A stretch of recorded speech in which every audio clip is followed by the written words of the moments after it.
Je tenais tout d'abord à remercier d'une part le comité d'organisation et Christiane Marchellonisian de m'avoir conviée à parler pendant ces 2 journées. Je suis un petit peu impressionnée, mais je suis très contente d'être là pour les 10 ans d'ICAR. Alors je vais effectivement parler de ce que je connais le mieux à ICAR, à savoir la base de français médiéval et l'équipe Lincobato. Alors moi j'ai retenu le SIC, c'est linguistique de corpus, base textuelle outillée. J'ai revu mes fiches avant de venir.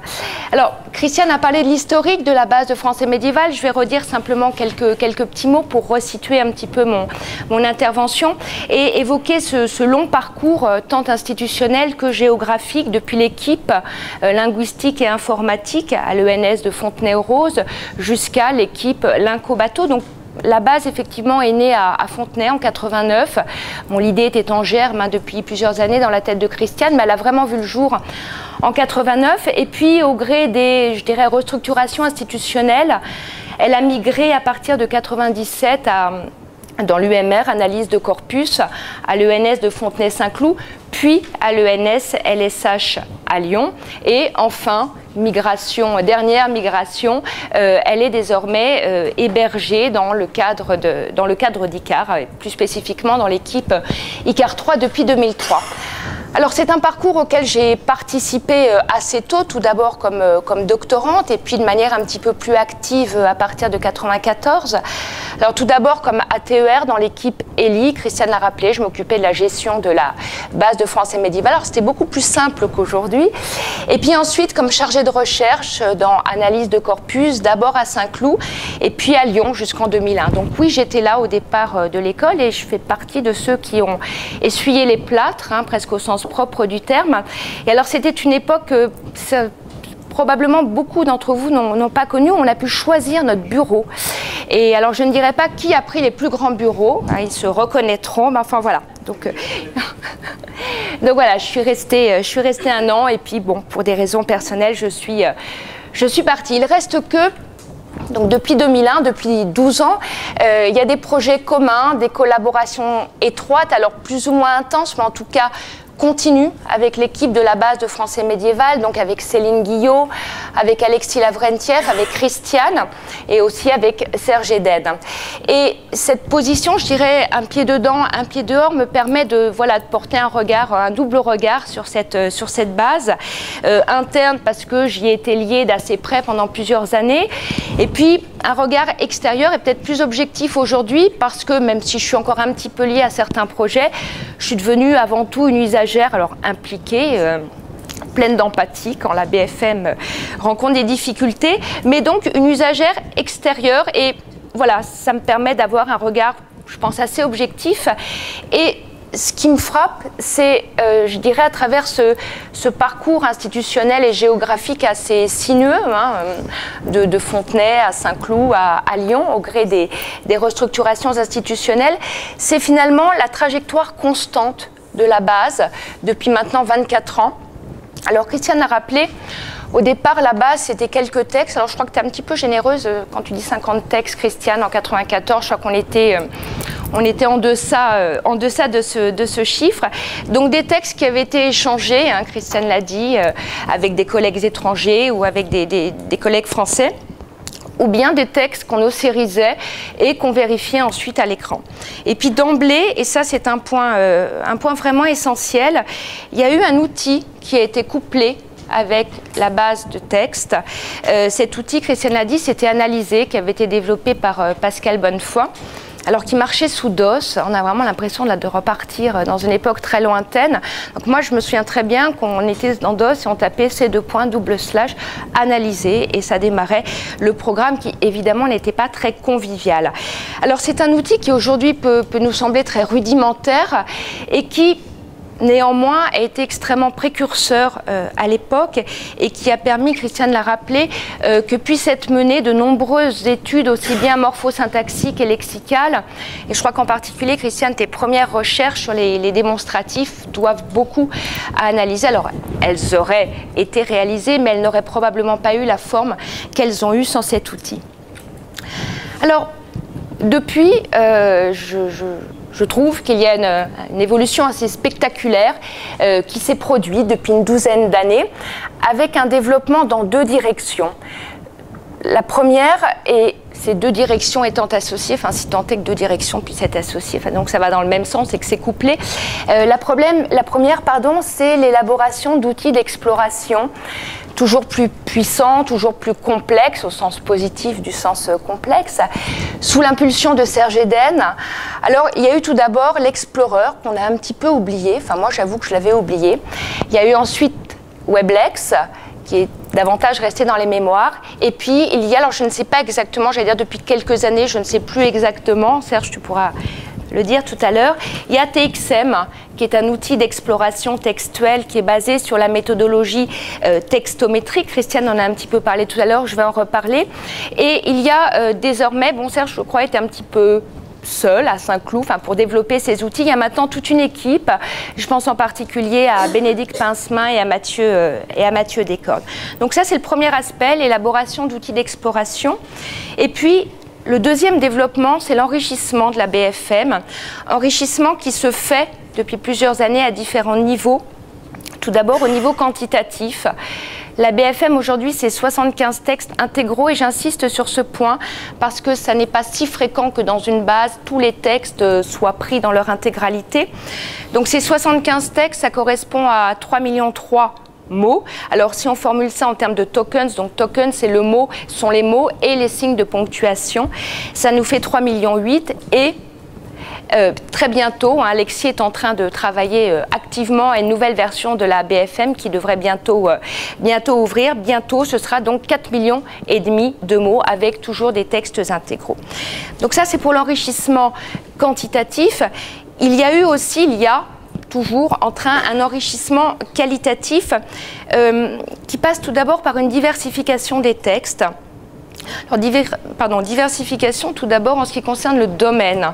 C'est-à-dire que pendant très longtemps, je dirais par opportunisme, on prenait les textes qu'on pouvait trouver. Il y avait eu un primat qui était donné aux textes littéraires. Alors peut-être aussi parce qu'il y a plus de textes littéraires qui nous sont restés. En tout cas, il y a un effort notable depuis plusieurs années pour essayer de diversifier du point de vue du domaine les textes qui se trouvent dans la BFM. Alors, il y a toujours un petit peu plus de textes littéraires, 29, mais il y a désormais 21 textes religieux, 15 textes didactiques, 9 textes historiques et 4 textes juridiques. La diversification des textes, elle passe aussi par la date des textes et il y a là encore depuis quelques années une place croissante qui est faite aux périodes plus anciennes, alors périodes qui ont été moins étudiées, qui étaient moins documentées, les deux étant forcément un petit peu liés. Aujourd'hui, les textes antérieurs à 1200, ça représente 1/5 du nombre de mots et 1/3 des textes qui se trouvent dans la BFM. Alors cette intégration croissante des textes plus anciens, elle a été favorisé largement par un projet ANR, le projet CorpTef, Corpus représentatif des premiers textes français, qu'a dirigé Céline, qui avait pour objectif majeur de créer justement un corpus de référence des premiers textes du français. Donc ça a permis d'abonder la base avec des textes, les textes les plus anciens. Alors, les autres textes sont bien représentés aussi. Il y a désormais un équilibre assez remarquable entre les différents siècles, entre 16 et 23 textes par siècle et entre 800 000 et 1 million de mots par texte. Alors, diversification aussi au niveau des dialectes. Actuellement, il y a 13 dialectes dans la base de français médiéval. Et puis, diversification au niveau de la forme. Alors, ça peut sembler plus basique, mais ça mérite quand même d'être rappelé. Donc, on a des textes en vers, on a des textes en prose, et puis on a des textes mixtes donc qui associent vers et prose. Donc ça, c'était pour la première dimension de l'enrichissement qualitatif, la diversification des textes. Mais l'enrichissement qualitatif, il est aussi linguistique. C'est-à-dire qu'aujourd'hui, l'ensemble des textes bénéficient d'un étiquetage morphosyntaxique. Donc on a développé un jeu de 60 étiquettes morphosyntaxiques, Christiane l'a évoqué tout à l'heure, donc qui a connu plusieurs versions et qui, je crois, là est enfin stabilisé avec 61 étiquettes. Donc ce sont des étiquettes qui se décomposent en deux champs avec la partie du discours et un sous-type de cette partie du discours, pronom indéfini, déterminant défini, verbe conjugué, etc. Donc enrichissement morphosyntaxique et puis enrichissement aussi en ce qui concerne le discours direct. Alors ça, c'est quelque quelque chose d'un petit peu plus récent et c'est très important. Christiane a insisté tout à l'heure sur l'importance des travaux sur l'oral représenté. Donc on a désormais une propriété avec différentes valeurs qui permet de savoir pour toute forme du corpus, de la base, si elle se trouve dans du récit ou dans du discours, et si c'est dans du discours, à quel degré d'enchâssement, puisqu'on peut avoir du discours dans le discours. Alors, ces différentes caractéristiques font que je considère, alors je ne crois pas que ça n'engage que moi, la BFM comme actuellement la première base de textes médiévaux, à la fois en termes de taille, en termes de diversité, en termes de qualité des éditions, c'est quelque chose de très important, et en termes de puissance des outils qui sont associés à cette base. Donc effectivement, actuellement, et ça c'est un point essentiel aussi, on peut, à partir de la base de la BFM, on peut constituer des sous-corpus à la carte. On peut décider de ne travailler que de se faire un sous-corpus avec des textes historiques et juridiques du XIIIe siècle ou littéraires et religieux du XIIe siècle. Donc on peut composer tous les sous-corpus qu'on souhaite. On peut par ailleurs effectuer des requêtes avec l'outil TXM, donc requêtes qui sont fondées sur une syntaxe assez élaborée, qui s'appuie sur des expressions régulières et qui associent chaînes de caractères et valeurs morphosyntaxiques et aussi possiblement les valeurs liées à la propriété discours direct. Alors je vous ai mis un exemple de requête en vert. C'est une requête qui cherche à attraper la succession d'un verbe conjugué, c'est pos égale verbe conjugué, suivi d'un mot qui commence par ce, suivi d'un mot qui commence par ce et qui a la propriété, qui est un pronom démonstratif et qui se situe dans du discours direct au premier niveau d'enchâssement. Et puis on peut enfin effectuer des calculs statistiques assez élaborés. On a donc une alliance entre, je dirais, le numérique massif et outillé et une qualité, une précision philologique. Alors, on le sait, Christiane l'a dit, les linguistes médiévistes ont toujours travaillé sur les textes. Il n'y a pas de locuteur, on ne peut pas recourir à l'introspection. Ils ont par ailleurs toujours pris en compte les fréquences dans les textes, que la perspective soit diachronique. Alors, ça peut sembler évident parce que ce qui permet d'évaluer, de statuer sur un changement, c'est l'évolution de la fréquence de telle ou telle construction, mais aussi quand on travaille en synchronie pour décrire tel ou tel phénomène à un instant T. Il reste que la numérisation des textes et la linguistique de corpus ont largement modifié la démarche méthodologique des linguistes médiévistes du fait de la massification des données et de la facilitation de leur traitement. Alors, les apports, on les connaît, je vais en mentionner simplement quelques-uns. C'est le gain de temps dans les comptages, c'est désormais, pas d'hésitation à faire bouger un corpus. Avant, c'était un petit peu l'angoisse. Mon Dieu, j'ai tout compté. Si je retire ou si j'ajoute un texte, il faut tout recompter. C'est excessivement lourd. Désormais, avec les outils qui permettent de compter automatiquement, on n'a plus cette crainte. C'est l'augmentation du nombre de textes qui est traité. Et ce sont des comparaisons désormais assez rapides entre les textes. Alors, ce dernier point a eu deux conséquences très importantes. C'est d'une part la possibilité de prendre en compte beaucoup plus systématiquement la variation dialectale, entre genres, entre formes, et c'est la possibilité d'établir des diachronies qui sont plus larges et plus fines. Alors, la linguistique de corpus a une autre conséquence, c'est ce que j'appellerais de nouveaux modes de lecture des textes, à savoir qu'on lit beaucoup moins les textes linéairement, d'une part parce que ça n'est plus indispensable, on a d'autres moyens d'aller collecter, d'aller trouver dans les textes ce qu'on cherche, avec des outils justement qui permettent d'effectuer des requêtes. Et puis, comme l'a dit Benoît tout à l'heure, bien souvent, ça n'est plus possible matériellement quand on travaille sur un corpus de 2 millions de mots, et évidemment, on ne peut pas tout lire. Alors, d'un côté, c'est une activité peut-être plus exploratrice désormais quand on cherche dans les textes avec des outils. Ça va permettre de repérer plus facilement une première occurrence, un contexte inédit. Mais en même temps, c'est une attitude, alors là je reprends l'expression à Christiane qui l'a utilisée un jour, c'est une attitude moins curieuse dans la mesure où on repère moins les constructions inédites, les phénomènes nouveaux. L'outil, la requête qu'on formule dans tel ou tel outil ne permettra jamais de collecter que ce qui est formulé explicitement dans la requête. Hein. L'outil n'est pas intelligent et il n'ira pas ramasser ce qui ressemble un petit peu au contenu de la requête. Donc il ne ramène strictement que ce qu'on lui a demandé de ramener, ce qui est déjà très bien.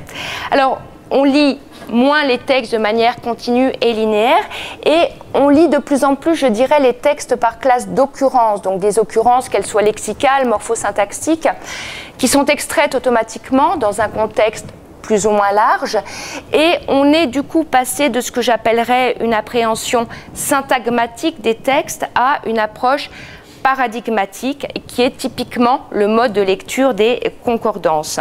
Donc on accède différemment au texte, on y accède par classe d'une certaine manière.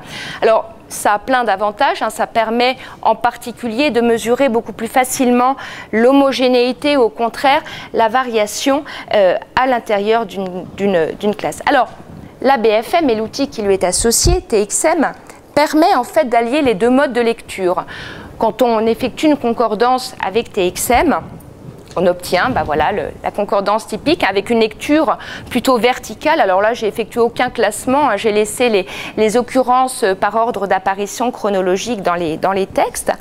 Mais si on clique sur l'une des occurrences, on a accès à un contexte plus ou moins large de cette occurrence et on retrouve du coup un mode de lecture linéaire qui est assez convivial, qui est assez agréable. Et donc on a une alliance des deux modes de lecture.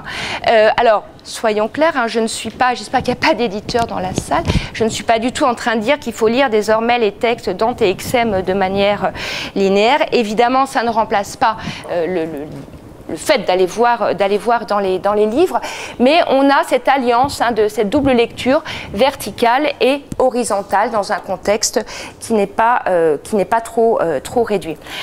Alors, cette base textuelle, elle s'est construite avec relativement peu de moyens. Donc, Christiane a dit, il y a eu des moyens, il y a eu un soutien régulier de différentes institutions, il y a eu des subventions ponctuelles, un peu limitées, il y a eu l'IUF, les subventions d'IUF, il y a eu le projet CorpTef pendant 3 ou 4 ans, mais ce que j'entends par là, c'est qu'il n'y a pas eu un soutien financier massif institutionnel au fil des années. Et ce sur quoi je voudrais surtout insister, c'est que cette BFM, elle existe par la volonté, par la ténacité de quelques personnes, en premier lieu Christiane, Céline, Alexis, Serge, et alors je dirais même la persévérance et la résistance dans certains moments un petit peu difficiles. Christiane a évoqué tout à l'heure les problèmes juridiques avec les éditeurs, et voilà, d'autres auraient peut-être lâché l'affaire en cours de route, mais non, ils ont continué à essayer de porter la BFM avec, et Christiane a dit, je le redis aussi, le soutien indéfectible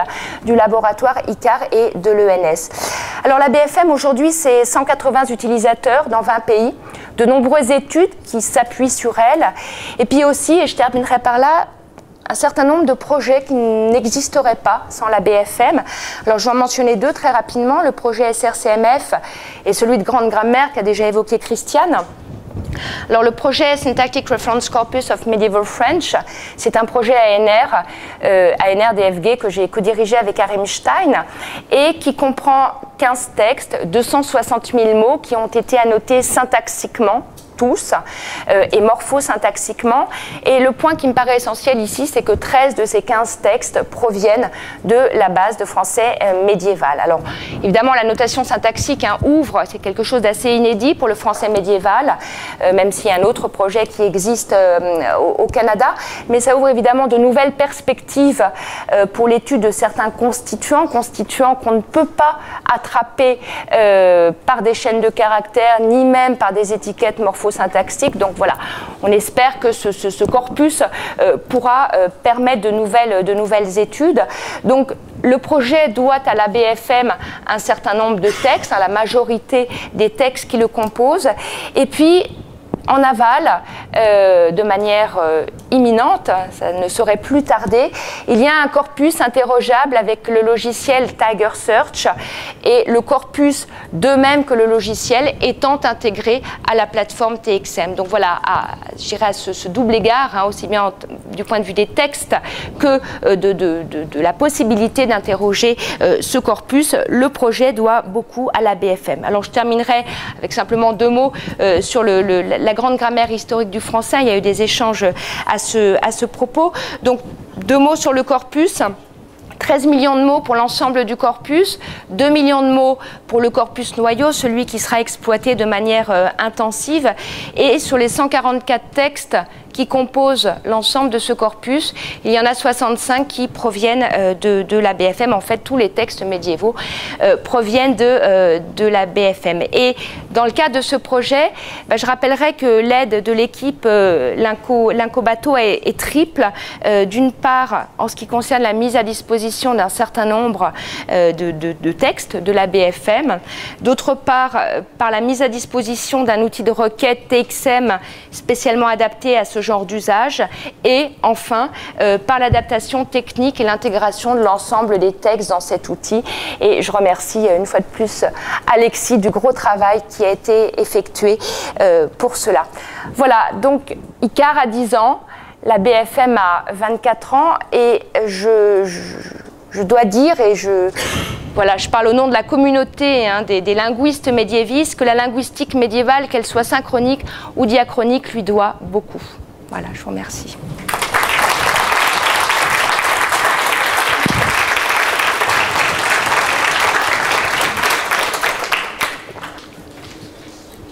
Merci beaucoup, Sophie.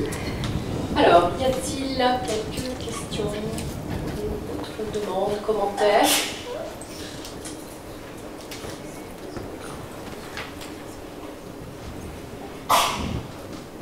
Personne. Les gens ont faim. Juste un point à propos de TXM qui s'est développé. C'est vrai qu'on n'en a pas centré là-dessus. Ça s'est développé en répondant à une grande liste de réquisites des diachroniciens, des historiens de la langue, qui disaient bien on veut avoir des corpus qu'on peut modifier. Par exemple, on veut pouvoir ajouter un texte s'il se trouve qu'à un moment donné, on s'aperçoit en lisant un roman que c'est dans ce texte-là qu'apparaît pour la première fois telle construction. Comment on fait dans ce cas-là? Quand on avait auparavant des mots, même dans Frontex, c'est pas possible. Vous ne pouvez pas dire ah ben j'ai un roman du 19e de prédilection, je vais l'ajouter. Non, vous ne pouvez pas. Là, justement, c'est un outil qui permet d'ajouter ce que vous voulez, à petite condition. On l'intègre et voilà. Donc, ça c'est une des questions qu'on avait posées, mais il y en a bien d'autres. Et tout à l'heure, Benoît, comme Sophie disait, les outils informent la théorie et réciproquement.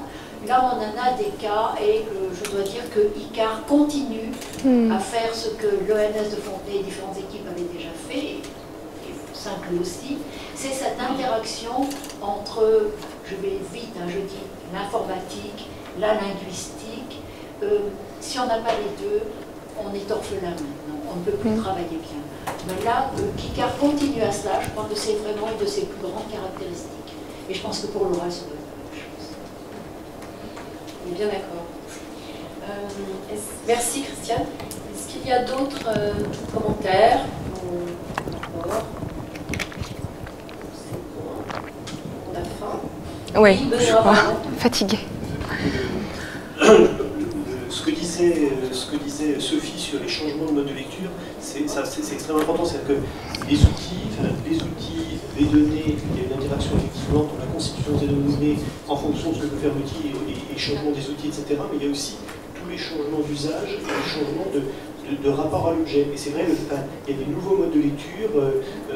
De temps en temps, Sophie avait des angoisses sur le fait de moins lire des textes en continu, mais ça veut dire qu'on trouve aussi d'autres lectures qui ont d'autres modes de fonctionnement dans ce qu'ils montrent de la langue médiévale en l'occurrence. Merci. Donc, je remercie de nouveau Sophie et 3 conférenciers, Christiane, Marc-Émile Mohaber et Sophie Prévost.